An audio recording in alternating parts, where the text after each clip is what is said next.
when I wrote the book, I kind of did my own searches and talked to some connections that I had within the CIA, and just to verify exactly what the how this technology works.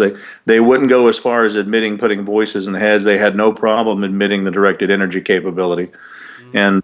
and um, and started looking around. And prior to my book, there was a couple of books where people had mentioned it in passing, but nobody with really any credentials. So when I wrote the book, I figured half the people that read this are going to think I'm just as crazy as the victims. But if it reaches a few people and convinces them that this is otherwise, then I figure it's done its job, and it seems to have done that. I've got a second book that's in editing right now called Guinea Pigs, Technologies of Control, which kind of goes more into the history of how it became, and Oh, kind of wow. at least what I see is probably going to be the only way out of it. So Okay. because everybody's looking for ways to shield themselves and things like that, and the bottom line is we're going to need socio-political change probably to do anything about it. Definitely. I can see where that would be the case. Well, I have a copy of your book here, and I've read it, and I found it fascinating, especially. Well, I mean, I thought the background into the technology was really good. It was pretty thorough, and it really opened my eyes to the capabilities that are available out there. But what just blew my mind was just your personal narrative in here and what you went through. I love to touch on some of this stuff, you know, during the interview as well. So feel free to reference that if you like. But Okay. I just it just boggled my mind how that was possible, and the things that they did, and the monotony to it, and how it just happened over such a prolonged period of time. Um, Well, and that's what kind of, I have a pretty good connection with SAPD here. right. So when I went to the sex crimes department, the lieutenant in charge had been a patient of mine and was a friend of my father's who was retired SAPD. And he told me straight out. He said, if I heard this story from anybody else, I'd think they're crazy. But you had my life in your hands, asleep on the table for surgery. I do anesthesia. Right. And he said, but coming from you, and your story's never changed. And so they went through ICE and tried to see if any of this video, if they were videoing any of the sexual assaults and putting them anywhere. And basically, in the end, they basically, it's almost kind of like this former FBI guy is allowed to do it, Uh, sort of, which is like what I kind of wondered all along. Is if I went following people around and tampering with their cars and standing around their front doors, I'd be arrested pretty quickly.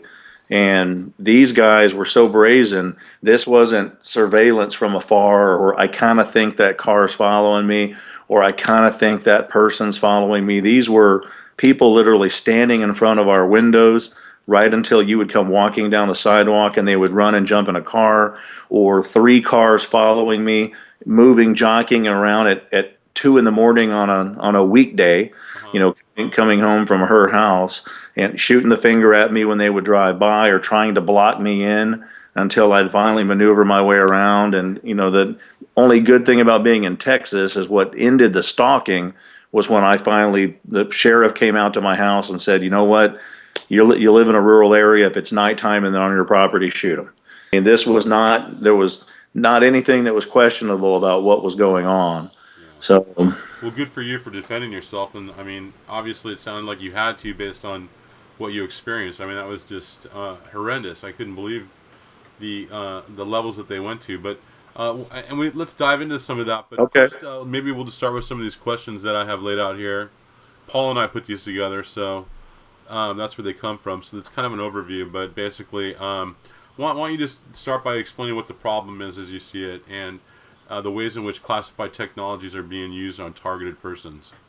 Kind of a general introduction to Well, that. from my experience, it seems to be a form of remote neural monitoring is one of the terms we use for it.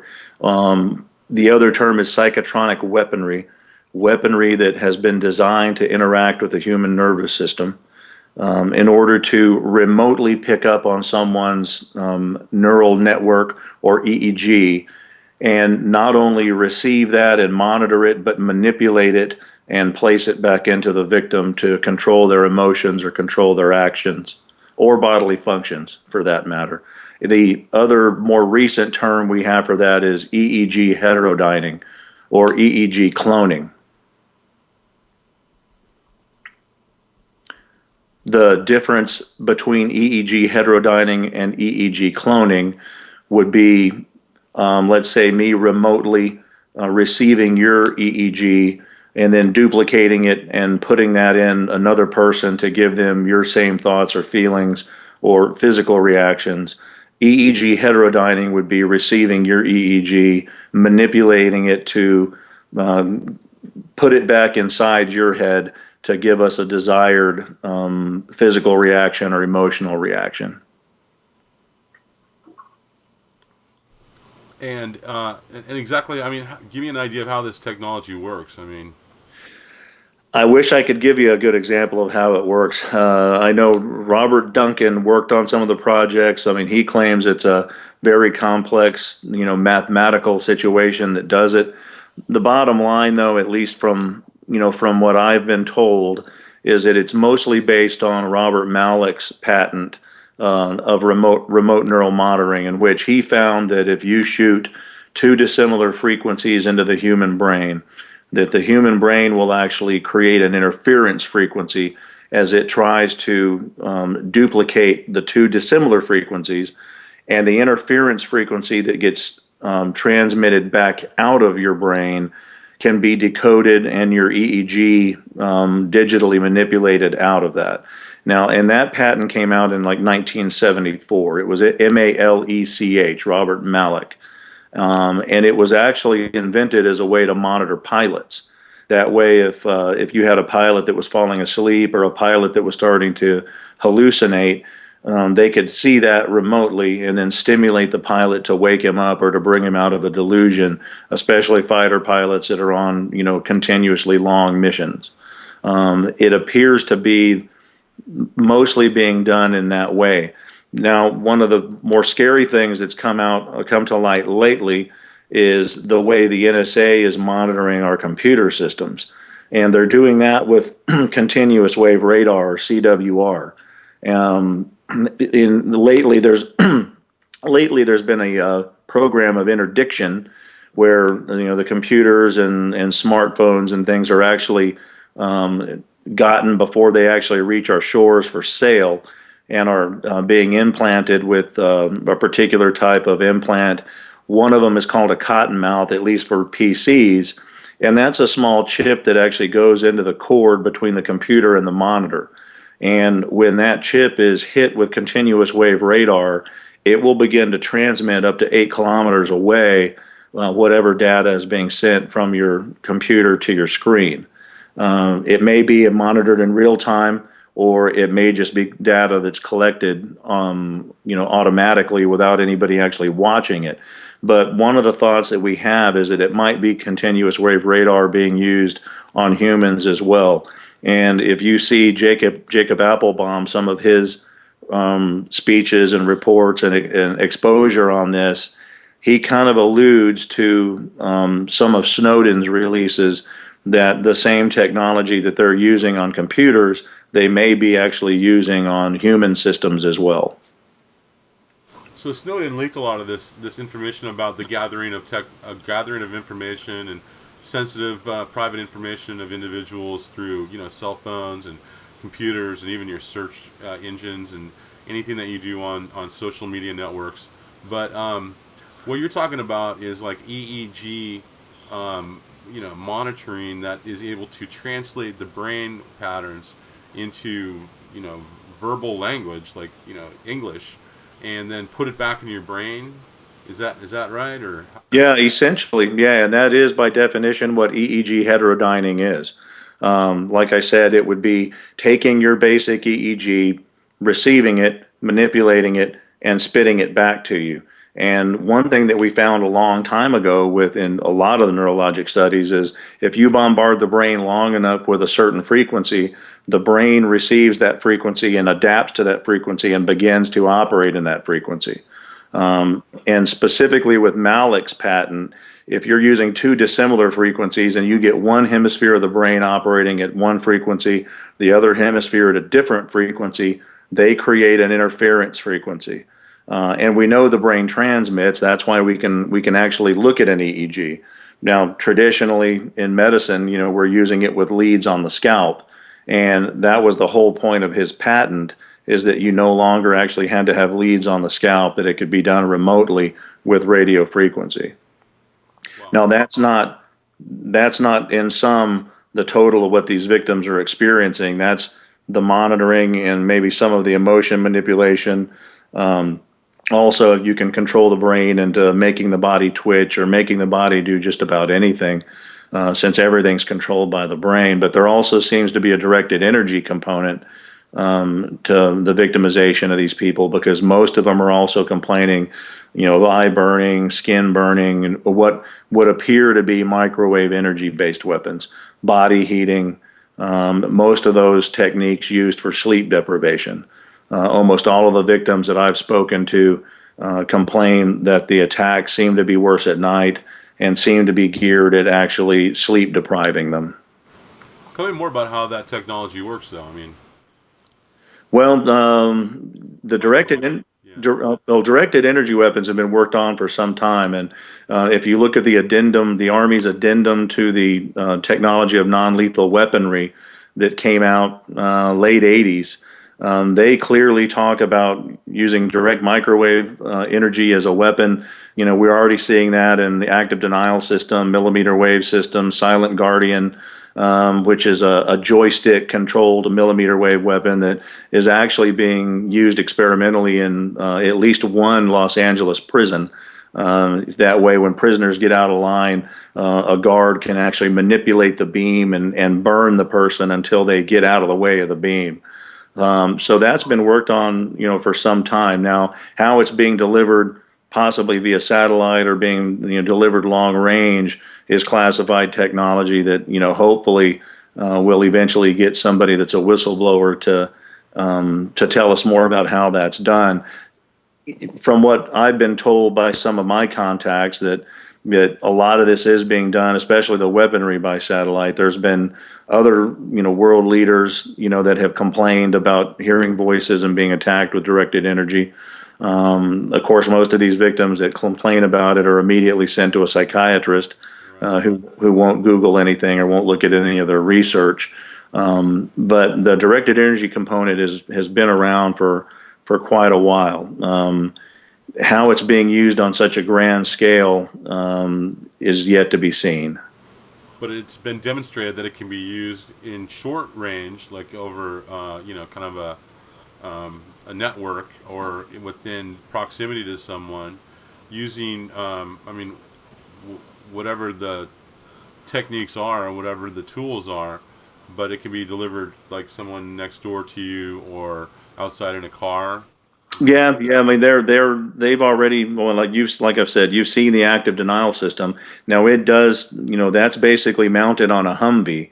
As far as what I've seen, a lot of victims complaining about possible handheld directed energy weapons that are being used on them by possibly by a neighbor or someone from a car. I think most of what we're dealing with in the victim population is probably satellite based, or something much more remote than that. I know in my personal studies, I've actually taken victims onto a ranch here in Texas where there's no power lines, there's no cell towers. You can do RF scans on the property and see that it's pretty clear. And these victims still hear voices; they still get attacked. I've done the same thing by taking victims in a boat into the Gulf of Mexico to escape the possibility of it being handheld weapons or neighbors. They still hear voices; they still get attacked. And some of the victims I've talked to, they're probably a little better explaining their situation. Have even got on planes and flown to other countries. I had one victim who's pretty well off financially, that actually flew to Cuba to try to get away from this, and was still hearing voices and still being attacked even in Cuba. And just so you know, these are all people that were professionals, were educated, were functioning in society just fine. And most of them were between 30 and 40 when they first started getting victimized. Much older than you would typically see somebody all of a sudden come down with schizophrenia. and no reason to have all of a sudden developed an acute delusional disorder. And I know in some of the questions I've been asked before is how do you determine whether this is mental illness or this is somebody being victimized? And probably the two biggest discriminators that I've seen to determine that are most of the victims are educated, most of them were functioning, most of them are professionals. I've talked to a lot of doctors, a lot of lawyers, whistleblowers from the National Geospatial Agency, a couple of whistleblowers I've worked with from the NSA. These were functioning people, and they can tell you the day they started hearing voices and started experiencing attack. And typically it's in the 40s, late 30s, early 40s, with no history of mental illness and high functioning in society prior to that day. The other big discriminator is with true mental illness, even bad schizophrenia, medication works. And being a physician, I certainly don't want to come off as saying that everybody that hears voices is being victimized by technology. There's mental illness. Schizophrenia exists. Schizophrenia usually responds to medication. And in some of these victims that have been forced either by a licensure board or by their occupations, in a job setting to seek psychiatric help, many of them are placed on medications meant for schizophrenia or for delusional disorder. And so they're stuck on these medications and they're still being attacked and they're still hearing voices. The symptoms won't subside with traditional psychiatric treatment. It's fascinating. Yeah, I know from my research that schizophrenia doesn't it typically set in around late teens, early 20s. Yeah, in a male, even younger than that sometimes. In a female, it can be a little bit older, into the mid 20s. And the bottom line, and even most psychiatrists would agree with me, that true schizophrenic people are kind of those people that were never right. I mean, they were weird kids that grew up into weird adults. But it typically schizophrenia does respond to medication. It's the problem is once they're better on their medication, is they feel like they don't need their medication and they come off of it, then they go back into acute schizophrenia. But with these victims, a lot of them are being, mandated into psychiatric treatment, and they're taking medications that are geared for delusional disorder or schizophrenia or paranoid schizophrenia, and they're still being attacked and they're still hearing voices. One good case in point was another physician here in Texas, was a cardiologist that came to me for help, and he unfortunately went to the Texas Medical Board and told them, I think I'm being victimized because I'm a physician. Have you guys ever heard of this before? They immediately called him in, suspended his license, put him through a month psychiatric stay. With some legal help and several hearings, he got his license back, but is mandated to be on psychiatric medication. And talking to him after all this happened, he still has people parking in his driveway, shining bright lights through his house. He's still hearing voices, and he's still being attacked with what he perceives to be directed energy, despite treatment. So that's a pretty big discriminator. And this is a man who was in his 40s, who had the intelligence and the psychiatric stability to get through 4 years of undergrad, 4 years of medical school, and 6 years of cardiology residency. To all of a sudden at 45 or 46 become schizophrenic, at least in my mind, is an impossibility. Well, I want to talk more about the victims and what kind of people they are and why they might be being targeted. But let's talk a little bit more about some of the techniques that they use. Let's talk about some of the gang stalking that you mentioned and that you yourself experienced in your book. Can you tell me a little bit more about that? Sure. The kind of the old term, or the term that was used online the most, was gang stalking. I think in my book I even refer to it more as organized stalking, mainly because the term gang stalking, people kind of envision, kids in matching leather jackets or something out of the Warriors movie, which is not what this is. It's truly organized stalking. These are where you'll notice people unknown to you. These aren't people hired by a loved one or anything traditionally, or not an ex-boyfriend or ex-girlfriend, but all of a sudden you notice, the same vehicles following you everywhere you go. people standing around your front door, standing around work, creating scenes in grocery stores around you where, they may be talking to someone else, within earshot of you, but talking about something you did or something you said to a loved one. And it's geared to let you know that there are people that know your lifestyle and know the specifics of your lifestyle. I think the organized stalking is done for two reasons. For one, it's a psychological warfare. It puts the person in a victim mindset. It also puts that victim down the pathway to a mandated psychiatric stay, because when they go around telling everybody that I'm being followed 24/7 by these people, and sometimes they'll tell neighbors or tell loved ones that they're FBI when they're not. So the victim starts telling everybody that they're under some type of federal investigation or federal surveillance, when usually I think this is probably being done by private investigators. However, it's private investigators, usually with former CIA or former FBI experience, and which is why they're being allowed to access the technology. At least in the case here in San Antonio, it was the PI group that we identified here. It was a former FBI fraud investigator that opened up his own private investigative agency after he retired. He hired nothing but his family members and pretty much advertises corporate espionage, and is the guy you turn to if you want to harass an ex-wife during a divorce proceeding to make her look crazy, possibly to get out of paying child support or get custody of your kids or to get out of paying alimony. Um, the other than getting you down that pathway to a psychiatrist and putting in you a victim mind state, I think the other function of the organized stalking is to GPS you by vicinity. Most of these victims think they're chipped because they seem to be able to be tracked everywhere they go.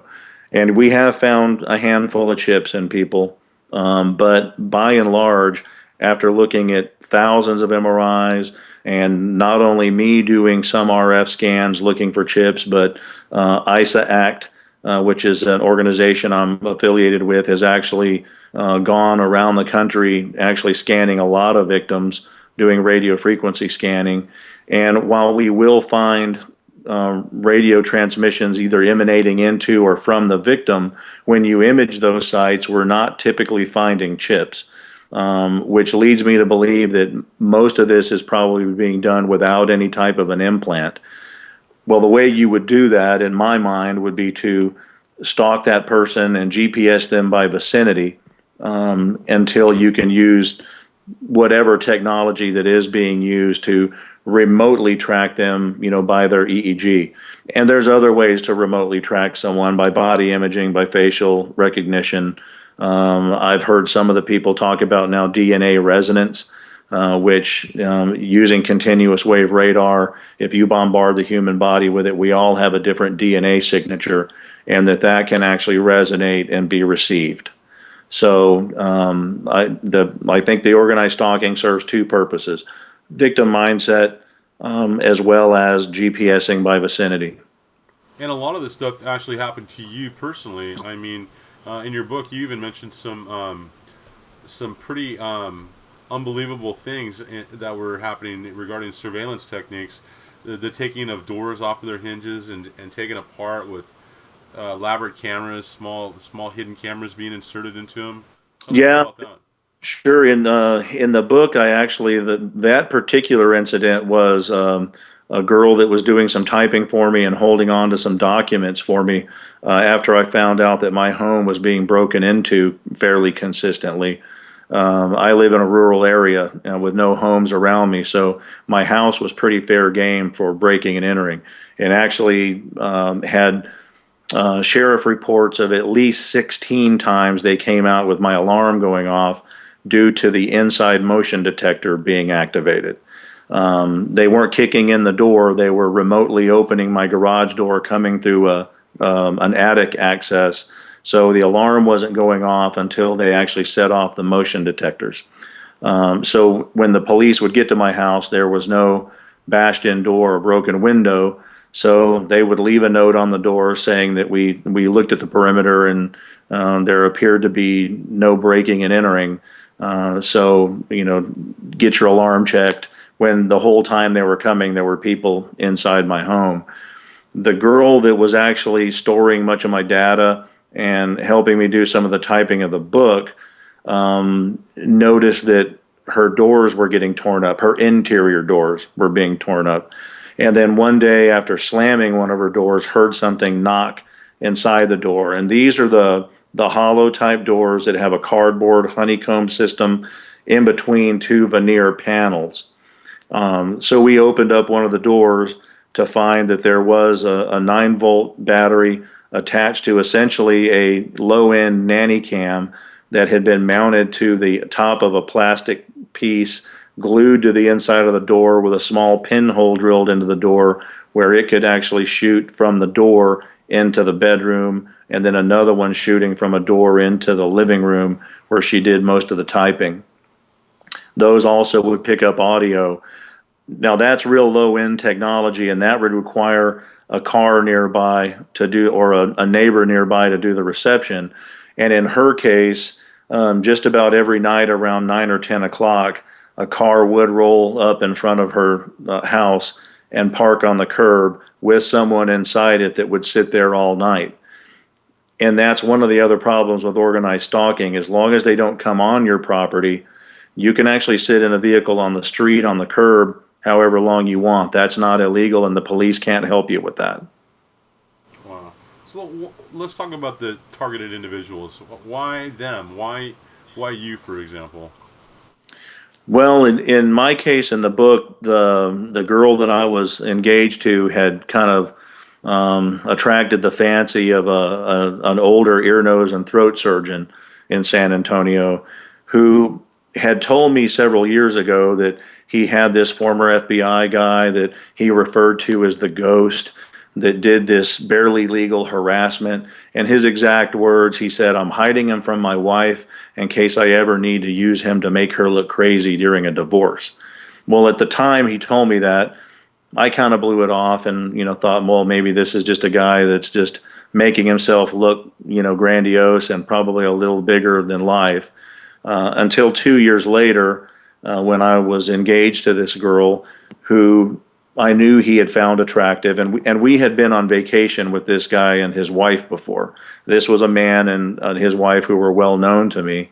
And then when I noticed her being stalked, and like I said, I live in a rural area. At the time, it wasn't even a driveway; it was a gravel road through a ranch to my home. And I would see her car leave the driveway at 2 a.m., and then immediately two more cars turn their lights on and follow her 5 miles up a gravel road to the nearest highway. I started following those vehicles, writing down the plate numbers. They all came back to this PI agency that he had told me about several years prior that he used to harass competitors, corporate espionage type of stuff. Um, so she was strictly targeted just basically by someone interested in sexually assaulting her, which was what wound up happening with her. Now, most of the other victims I've talked to, there almost seems no reason for their victimization. I have had a handful of whistleblowers from government agencies that have came to me that are being targeted for being whistleblowers. But by and large, most of the victims seem to be randomly selected. And at least from a medical standpoint, being a physician and a researcher, this looks to me to be experimentation. It's being done in every major city. It's being done methodically, like it's being done with a manual, an instruction manual. Most of these victims will kind of report the same scenarios that they're hearing in their heads, report the same scenarios with the organized stalking, and the same scenarios with the directed energy attack. So in my mind, on a grand scale, it's probably experimentation or continuation of MK Ultra. Uh, Having had their hands slapped initially by the Rockefeller Commission and the Church Committee hearings, I think what they did was be a little more careful to farm this out to um, governmental or prior governmentally hired people who are now in private industry. So there's some plausible deniability when and if these people ever get caught. So, they farmed out the technology to PI groups that are, most of them probably owned by former FBI or former CIA people who are now operating as civilians but being given access to government technology. It would appear to me that they're able to carte blanche select the victims however they want to, as long as the data goes back to the appropriate agencies at the top. So it seems like what the stuff that Snowden leaked out was really just the tip of the iceberg compared to this really high tech surveillance that's going on that we know nothing about. Yeah, I think it was the tip of the iceberg, and he has a lot more documents to release. Right. So I'm wondering if some of this is eventually going to come around. Russell Tice had alluded to some of this when he was a whistleblower from the NSA. He had initially mentioned that it wasn't just phone calls going overseas that they were listening to, that they were listening to, pillow talk between, married men and their girlfriends, and basically kind of gave the scenario that they knew specific times that they could tune into specific phone calls and basically listen to, married guys and their girlfriends as entertainment. And it's come full circle to where even the NSA admitted that they've caught a number of their agents using this technology and what they kind of kiddingly refer to as love-int. Instead of human intelligence, human signals intelligence, SIGINT, love-int, where NSA agents are using this technology to spy on ex-wives or run the plate numbers and spy on girls that they possibly met or seen at a grocery store. And if you look at the way the victims spread out demographically, and there's been studies on this, Freedom from Covert Surveillance and Harassment, has ongoing studies, checking the data demographically who's being victimized. 70% or so of the victims are female. And most of these people are not radicals. They're not politically inclined. They're educated people that were functioning in normal jobs and having normal lives until one day they started hearing voices and being attacked and being stalked. And it seems to be intentionally a random sample. Well, I was just going to ask. I mean, how many of these people are dissidents or writers or whistleblowers themselves are involved in, some know something about government policy or are involved in changing policy? Are any of them really? No, not many. That's a definitely the rare. Now, like I said, I've had a handful of people that fit that description. Most of the people are housewives, doctors, lawyers. I mean, trust me, I certainly didn't want to be, the spearhead of this movement. I'm a medical doctor, was engaged to a girl who was a mortgage broker. Our plan was to be married and start a family and just live out the rest of our lives normally. It was never planned in my life to have this book or my next book come out or deal with any of this, and certainly not be the spearhead against any of it. Well, let's talk about who's responsible. Who do you think is responsible for this? And you talked a little bit about the experimentation factor, but is there any other rhyme or reason to why they're doing this? Well, I mean, if you look historically at the way MK Ultra started, they've been looking for a long time how to remotely control human beings. With MK Ultra and the technology that existed at the time, you were kind of stuck with using, psychoactive drugs. A lot of people were subjected to 900, 1,000 times electroconvulsive therapy to try to wipe the slate of the brain clean and create Manchurian candidates. Those were multiple sub-projects. The design of that study was, I hate to say beautiful, but was so well done. I mean, they studied every facet of human behavior in MK Ultra. Not all of the sub projects were LSD and brain chipping. You've heard of some of the worst ones that dealt with that, but some of these other sub projects were watching kids on playgrounds to study, childhood human interaction. Watching, adult men that use prostitutes to determine sexual interaction. They studied every facet of human behavior, and then also the ones that you heard about that were giving psychoactive drugs, or you and Cameron up at McGill University, using a combination of electroshock therapy and convulsive drugs or brain chipping. So it's actually started in the late 50s, early 60s with MK Ultra. Now, once they got their hand slapped at the Rockefeller Commission, you know, a lot of information came out in Freedom of Information, and there's been some really good books written on MK Ultra based on what the government released in Freedom of Information. Well, most of these sub projects, found success. The research didn't stop. The flow of freedom of information certainly stopped, but the research continued under different names, under different operation names, and certainly with them being a lot more careful as far as how anyone would actually pick up on the fact that it's experimentation.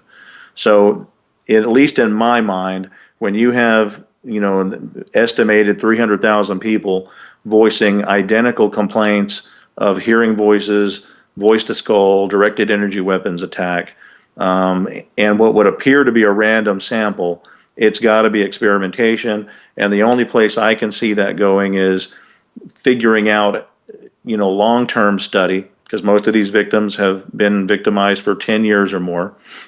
From a medical perspective with this technology, you would want to know how quickly you can degrade someone's psychiatric status, how quickly you can degrade someone's lifestyle to control them.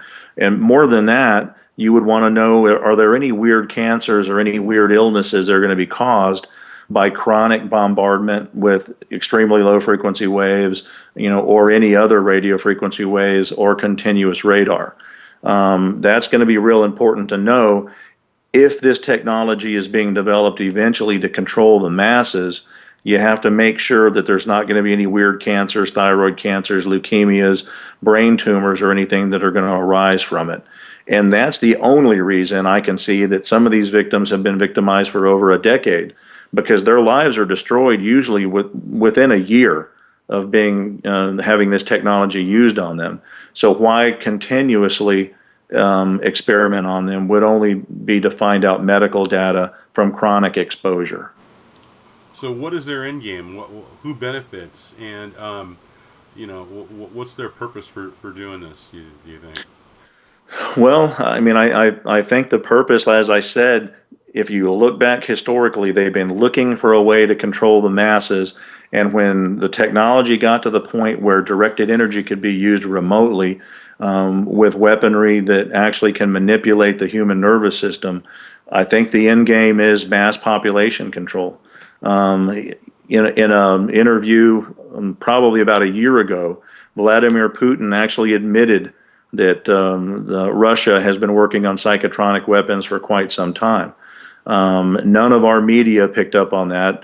The only person that at least contacted me to make a comment against what he said was El Spectador, which is a newspaper, a news agency out of South America. But Putin said that whichever country controlled the best psychotronic weapons would control the globe without bullets or missiles. You control the decision making, you don't need bullets or missiles. So, what can we do to protect ourselves? How can we? Are there tools to monitor, for example, microwave frequencies that are being emitted in a certain area or on an individual? And how do we protect? How can one protect themselves against these Well, methods? most of the victims that I've talked to are looking for shielding methods. It would appear that most of this is being done with extremely low frequency waves, which are not easily shielded. You can shield those in a very well made anechoic chamber. With ISA Act, we actually took people to Belgium and had access to a scientific research anechoic chamber. And those people did find some relief in the chamber, and we did notice some attenuation of the signals that were either coming off of them or going into them while in the chamber. And these people were victims that were studied next to controls that we monitored. And the controls, who had never experienced any type of electronic harassment, showed up negative. The victims actually still showed up positive. It did seem to be attenuated in a very well-made research anechoic chamber. Unfortunately, that's beyond the affordability of most of these victims. So shielding, I don't think, is going to be the way to go with that. What we need is education of the public. Once most of the public understands that this type of weaponry exists, it would be hard to degrade someone's life because they're going to know not to run to people telling people that they're under a federal investigation or under federal surveillance. Hopefully, avoid any psychiatric diagnoses, which secondarily victimize the victim. As far as an end game to this, education, public exposure, awareness, and socio-political change. Unfortunately, we've come to a point in government where we have government that's grown too large. It's no longer, as people used to say, the government's supposed to fear the people. It's the other way around now. The people fear the government. We have a government that's out of control.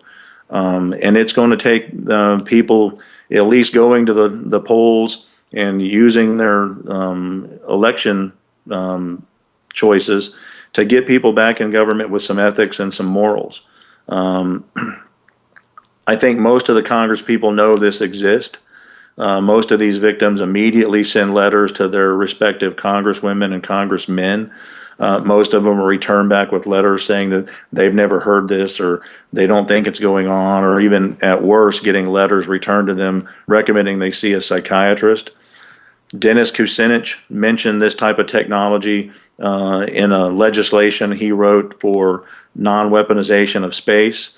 Before the actual bill made it to Congress, all of the writing and references to psychotronic weapons, which were in the initial bill, were taken out. Even with that taken out, the bill didn't pass. Congress wouldn't pass the bill to not weaponize space. The other big thing in this country is we don't have legislation against experimentation by the government. We have a legislation called the Common Rule that's supposed to protect citizens from governmental experimentation. However, there's so many loopholes in the Common Rule that it's very easy for black budgeted intelligence agencies to have this type of experimentation with no known institutional review board and nobody overseeing the research. John Glenn, when he was a senator, tried to pass a bill making informed consent an absolute requirement for any federally funded research or experimentation, and Congress shot it down. They wouldn't pass it.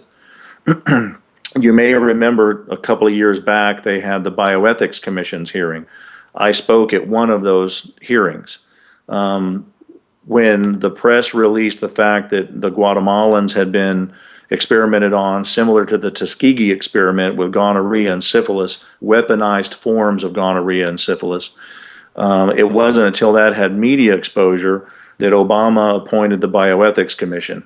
And their job was to find out if any non-consensual experimentation funded by the government was still ongoing in our country or abroad. There were 4 meetings. At each one of those meetings, there were well over 100 people in the public forum. Almost all of the people in the public forum were complaining of electronic harassment, directed energy attack, and hearing voices. Unfortunately, the people he appointed to the actual board to hear it were mostly apologist bioethicists from Harvard and Yale. I was the only person that actually got up there and pointed out the loopholes in the Common Rule that allows for non-consensual experimentation. And some of the writing in that legislation is such that it essentially says that it's okay to perform the experimentation as long as the experimentees are notified after the fact. And typically that's what you've seen done with our government. We did it with radiation experiments. When we flew radioactive clouds of iodine over major cities to see how quickly people would get thyroid cancer.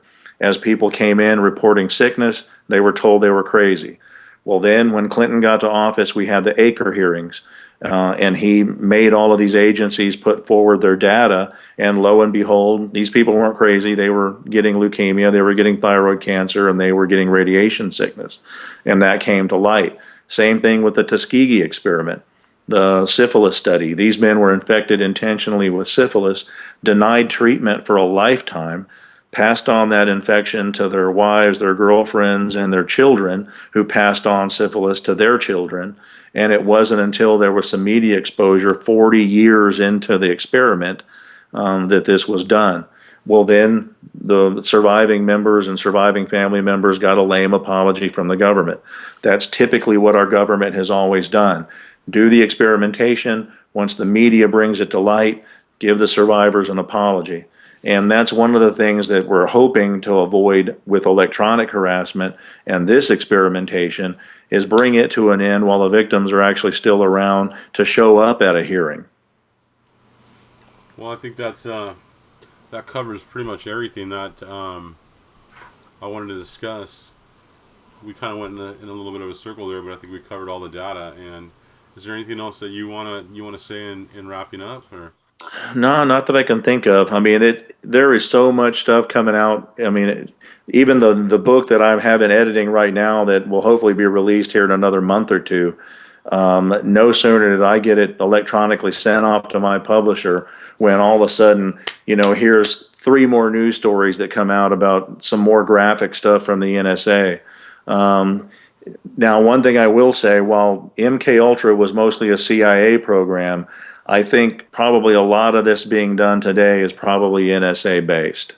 The NSA does seem to be focusing more of their attention on some of these more exotic weapons.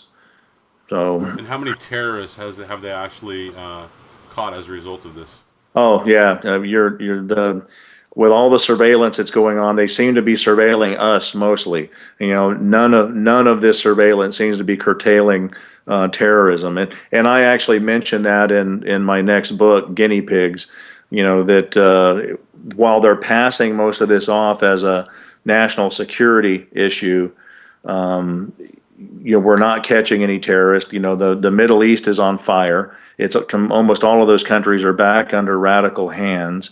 They all hate us, and it's your chances of dying in a car crash going to work is 1 in 30. Your chances of dying from a terrorist bomb is damn near 1 in 1 million. So Yeah, what are you really going to be worried about? yeah, yeah. I mean, it's easy to scare the public with terrorism, and terrorist bombs, but Media we're does a giving great job of that. yeah, but we're giving away our civil rights. We're giving away our privacy to protect ourselves from a boogeyman that I think is just really non-existent. And now it seems to be the increase in gun violence is another direction to take away more of our civil liberties and our freedoms. Well, and some of the gun violence that we're seeing, if you look at the Aaron Alexis thing, the Aaron Alexis went and shot up the Navy Yard. He had emailed Freedom from Surveillance and Harassment several times, asking for help and Hearing complaining about voices, and complaining about the sleep deprivation right? mostly. And he worked in the IT sector. He was familiar with this weaponry. He knew it was extremely low frequency wave weaponry, which is why he etched that on the side of the shotgun. My personal belief with Aaron Alexis is I think they intended him to shoot up the airport in Norfolk, where he initially had an outbreak. He was walking by some people that he thought were making obscene gestures and obscene comments to him, and he went off on those people, and he was detained and arrested there temporarily for acting out in the airport. Well, then he came to the realization that those people weren't actually saying anything to him, that what he was hearing he was hearing in his head that was being transmitted to him. If you look at that scenario, it wasn't not long after that we did have an airport shooting in LA That's right. that again was someone that was hearing voices and had actually voiced complaints of suspected mind control. When he went and shot up the Navy Yard, I don't think that was their intent. I think their intent was for him to go get a little bit more violent in the airport. Due to the fact that he etched "This is my elf wave weapon" on the side of his shotgun, I think the shooting at the Navy Yard is where he perceived the research was being done on some of this weaponry and was actually a vengeance shooting, not him being controlled to be a controlled assassin at the Navy Yard. Well, it's fascinating. It's frightening. A lot of good information there, John. I appreciate Sure. you exposing some of this stuff and for helping me out with answering some of these questions. I appreciate that. Well, and Paul Baird's been at this a long time. His website's been up for Right. years. And this is a global problem. I mean, we're making a lot of noise about it and trying to get exposure in the United States, but I get emails from just about every country in the world with people complaining about this. And, and at least from a medical perspective, for a psychiatrist or for a medical doctor that maybe sees one person in their practice that's complaining of this, it's real easy to see it as mental illness. But when you dive into it a little deeper, like I have, and you're really seeing the vast numbers of people globally that are having not similar, but identical complaints, then it's clear as day that there's something more to it. So, Yeah, there definitely appears to be. So that's great. I appreciate you helping us with this. all right. Thanks, Jeff.